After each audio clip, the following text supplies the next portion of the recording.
मेरा नाम मारिया है। मैं 3 भाइयों की इकलौती बहन हूँ। एक भाई मुझसे बड़ा है और 2 भाई मुझसे छोटे हैं। जब से मैंने होश संभाला, घर में गुर्बत और माँ बाप की लड़ाई देखी। इस लड़ाई की वजह से मेरा बड़ा भाई मामू के पास भेज दिया गया। लड़ाई की सबसे बड़ी वजह अब्बू की बदजुबानी और कोई काम ना करना थी।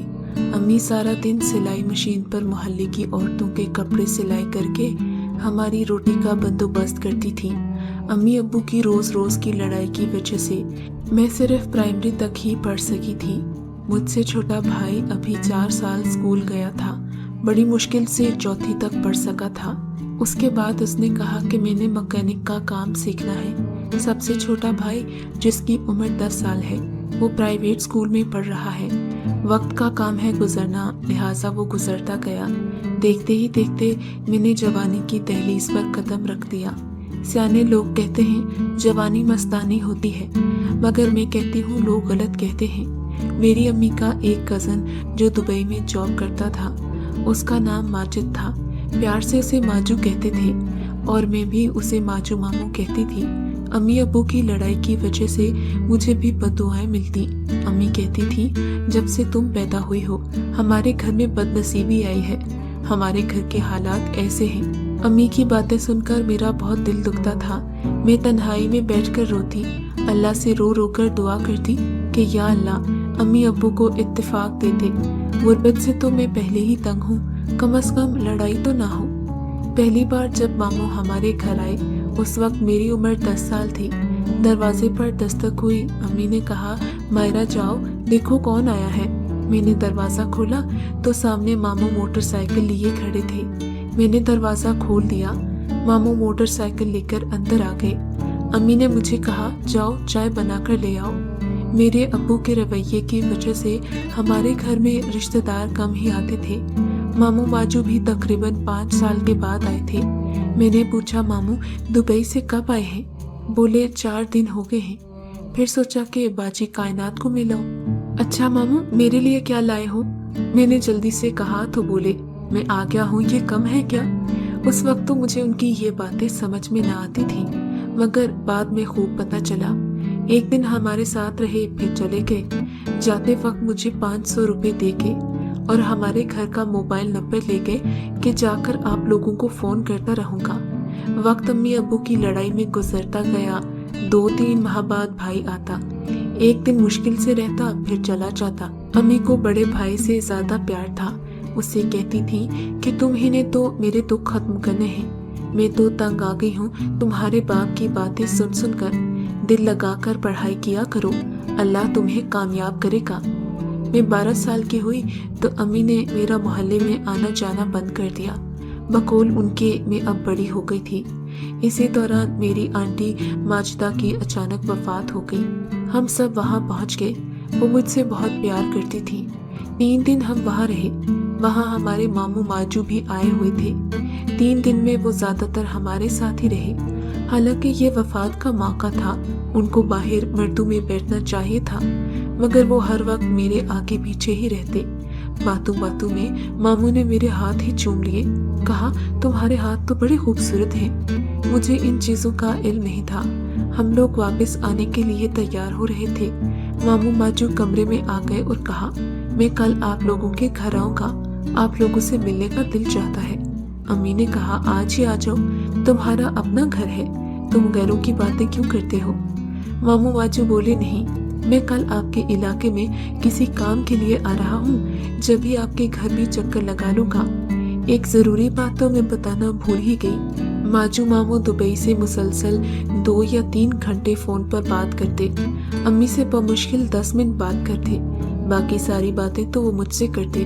मुझे कहते, मेरा दिल नहीं लगता, पाकिस्तान बड़ा याद आता है। कभी अपनी बीवी के बारे में बताते कि उसने ये कहा है वो कहा है। मैं बड़ा हैरान होती कि मामू ये बातें मुझे क्यों बताते हैं। मैं साथ ये भी कहते कि बातें अम्मी को न बताना। उम्र के जिस हिस्से में मैं थी, अक्सर लड़कियों से ऐसी गलती हो जाती है। दूसरे दिन सुबह 9 बजे ही मामू हमारे घर आ गए। हम अभी नाश्ता ही कर रहे थे। मामू काफी सारी चीजें मेरे लिए भी लाए, पोनी, क्लिप, कपड़े वगैरह वगैरह। मुझे कमरे में ले गए और सारी चीजें मुझे दी। प्यार से सर पर हाथ फेरा। उसके बाद अम्मी ने आवाज दी तो हम बाहर आ गए। बातों बातों में अम्मी ने कहा, माजू अब मायरा बड़ी हो रही है, इसका रिश्ता तो तलाश करो।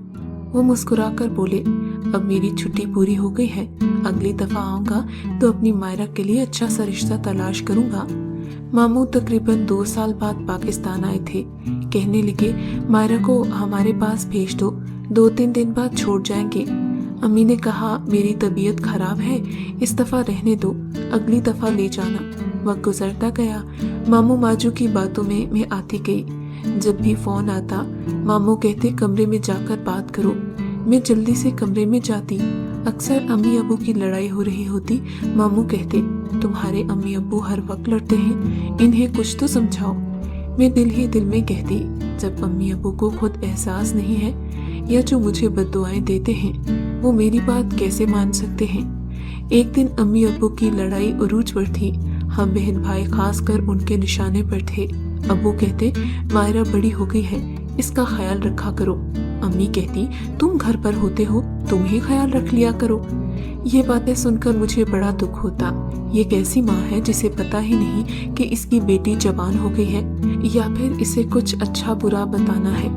बस अम्मी अब्बू के पास बैठती तो यही गिला करती कि ये 10 बजे तक सोई रहती है, घर के काम नहीं करती, सिलाई मशीन पर नहीं बैठती। खैर कुछ बातें अपने पास से बनाकर कहती। मुझे बड़ा दुख होता। 2 साल और गुजर गए। मामू एक बार फिर पाकिस्तान छुट्टी पर आए। 1 हफ्ते के बाद हमारे घर आए तो अपनी बेगम को भी साथ लाए। रस्मी दुआ सलाम के बाद मामू नमाज पढ़ने चले गए। इन दोनों के रवैये से लगता था कि इनकी आपस में नहीं बनती। मामू मुझे जो कुछ अपनी बीवी के बारे में बताते मैं सच मान लेती थी। बहरहाल मुझे दिल से उनकी बेगम अच्छी लगती थी। एक दिन हमारे पास रहे, दूसरे दिन सुबह का नाश्ता करके चले गए। जाते जाते मुझे कहा, तैयार रहना, हम आपको लेने आएंगे। अम्मी ने भी मुझे उनके घर जाने की इजाजत दे दी। 14 साल की उम्र को पहुंची तो हर किसी का ध्यान मेरी तरफ हो गया। मोहल्ले में धूम मच गई कि इनकी बेटी तो माशाल्लाह बहुत खूबसूरत है। मोहल्ले की जो भी औरत आती मुझे देखकर हैरान रह जाती। पतली कमर, बारीक होंठ, नागिन सी जुल्फें। मोहल्ले की लड़कियां कहती, तुम्हें तो किसी अमीर के घर पैदा होना चाहिए था। गोरा चिट्टा रंग और बारीक नैनकुश। मोबाइल की घंटी मुसलसल बज रही थी। अम्मी सिलाई मशीन पर बैठकर काम कर रही थी। मैं कमरे में बैठकर टीवी देख रही थी। अम्मी ने आवाज दी, मायरा देखो तो फोन किसका आ रहा है। मैंने कहा, जी अम्मी, और फिर मोबाइल की तरफ बढ़ गई। देखा तो माजू मामू का नंबर सामने था। अम्मी के पास मोबाइल लेकर गई। अम्मी ने कॉल रिसीव की और कुछ बातें करती रही। फिर मुझे आवाज दी कि आकर बात कर लो। रस्मी सलाम दुआ के बाद मामू ने कहा कि हम आज आ रहे हैं, तुम अभी तैयार हो जाओ, तुमने 3 दिन हमारे पास रहना है। मैंने कहा, ठीक है। मामू ने हंसते हुए कॉल काट दी। मैंने अलमारी से रेड कलर का रेशमी सूट निकाला। वॉशरूम से नहाकर निकली तो आसमान पर हल्के हल्के बादल थे। अभी मैं तैयार हो रही थी कि दरवाजे पर हॉर्न की आवाज आई। अम्मी ने कहा, जाओ दरवाजा खोलो। मैं दौड़ कर गई। दरवाजा खोला तो मामू माजू और उनकी बेगम सामने खड़े थे। मामू ने आते ही कहा, मायरा जल्दी से तैयार हो जाओ, मौसम पहले ही खराब है, ऐसा न हो कि रास्ते में बारिश हो जाए। मैंने कहा, ठीक है। फिर जल्दी जल्दी से तैयार हुई, हल्का सा मेकअप किया। अम्मी को गले लगकर मिली, अब्बू को मिली। छोटे भाई घर में नहीं थे, उनसे न मिल सकी। मामू ने कहा कि 3 दिन बाद वापस छोड़ जाऊंगा। अम्मी ने भी कुछ न कहा। फिर हम लोग मोटरसाइकिल पर बैठकर मामू के घर की जानिब रवाना हो गए। रास्ते में एक जगह ब्रेक लगाई। मामू माजू ने हमें फ्रूट चाट लेकर दी। हमने खूब मजे लेकर फ्रूट चाट खाई। शाम 4 बजे हम लोग घर पहुंच गए। यहाँ पहुंचकर मुझे घर की याद आई। मामू कहने लगे, परेशान न हो, हम जल्द ही तुम्हें घर छोड़कर आएंगे। रात का खाना हम सब ने इकट्ठे खाया। मैंने भी ना चाहते हुए 2-3 नवाले खाए। खाना खाने के दौरान मामू ने कहा कि आज मैंने कहीं काम से जाना है, तुम अपनी ममानी के कमरे में ही सो जाना। मैंने कहा, ठीक है मामू, जैसा आप कहेंगे। थोड़ी देर टीवी देखने के बाद मैं मामू के कमरे में चली गई। ममानी भी सोने की तैयारियां कर रही थी। घर में और कोई नहीं था। हम दोनों सो गए। उस रात क्या हुआ, मैं कैसे कैसे लुटी, मैं कुछ भी नहीं बताना चाहती। 3 दिन बाद मामू ने कहा तैयार हो जाओ, तुम्हें घर छोड़ आऊं। मेरी समझ में न आता था कि माँ बाप को कैसे मुंह लगाऊंगी। सारे रास्ते कोई बात न हुई। दरवाजा अम्मी ने खोला, मैं दौड़कर उनसे लिपट गई, जी भर कर रोई। इतना रोई कि अम्मी ने कहा, मायरा अब घर आ गई हो तो रो क्यों रही हो। मैं अम्मी को कैसे समझाती, तुम्हारी बेटी घर तो आ गई है, पर तुम्हारे भाई ने वैसे दरिंदा बनकर उनकी बेटी की इज्जत का मोती पैरों तले रौंद दिया है। तुम्हारे कजिन ने तुम्हारी बेटी का वो हश्र किया है। वापस आते हुए मामू ने मुझे पहले ही बता दिया था कि अगर तुमने अपने अम्मी या अब्बू को कुछ बताया तो तुम्हारे घर वालों को ऐसा नुकसान पहुंचाऊंगा कि तुम सारी उम्र याद रखोगी। मामू मुझे छोड़कर फौरन वापस चले गए। मैंने दिल में कहा, अम्मी तुम्हारी बद्दुआएं कबूल हो गई हैं, लेकिन दिल की बात जुबान पर ना ला सकी। बस यही कहा कि मामू के घर वक्त बहुत अच्छा गुजरा। उसके बाद मामू माजू मुझे जब भी फोन करते मुझसे बात ही ना करते। वक्त गुजरता गया, तकरीबन 2 साल का अरसा यूं ही बीत गया। इतवार का दिन था, मोबाइल पर कॉल आई। अम्मी ने कॉल सुनी तो कॉल करने वाला उनका छोटा कजिन यानी माजू का छोटा भाई था। उसने बताया कि माजू मामू को पाकिस्तान आए हुए तकरीबन 2 माह हो गए हैं। आज वो गहरी डब्बे में वापस जा रहे थे कि मोटरसाइकिल पर अचानक ही गाड़ी का टायर फटा और गाड़ी को आग लग गई। माजिद के जिस्म को ऐसी आग लगी कि वो मौका पर जाँ बहक हो गया। बाजी आपको इत्तला दे रहा हूँ, 3 बजे उसका जनाजा है, आ जाइएगा। मैंने अम्मी से पूछा किसका फोन था। अम्मी बोली, माजिद की गाड़ी को आग लग गई है, वो जिंदा जल गया है। फौरन ही मेरी आंखों से आंसू जारी हो गए। मैं दौड़कर कमरे में गई, अल्लाह के कलाम को सीने से लगाया और कहा, या अल्लाह तेरा लाख लाख शुक्र है, तूने दुनिया में ही मुझे इंसाफ दे दिया।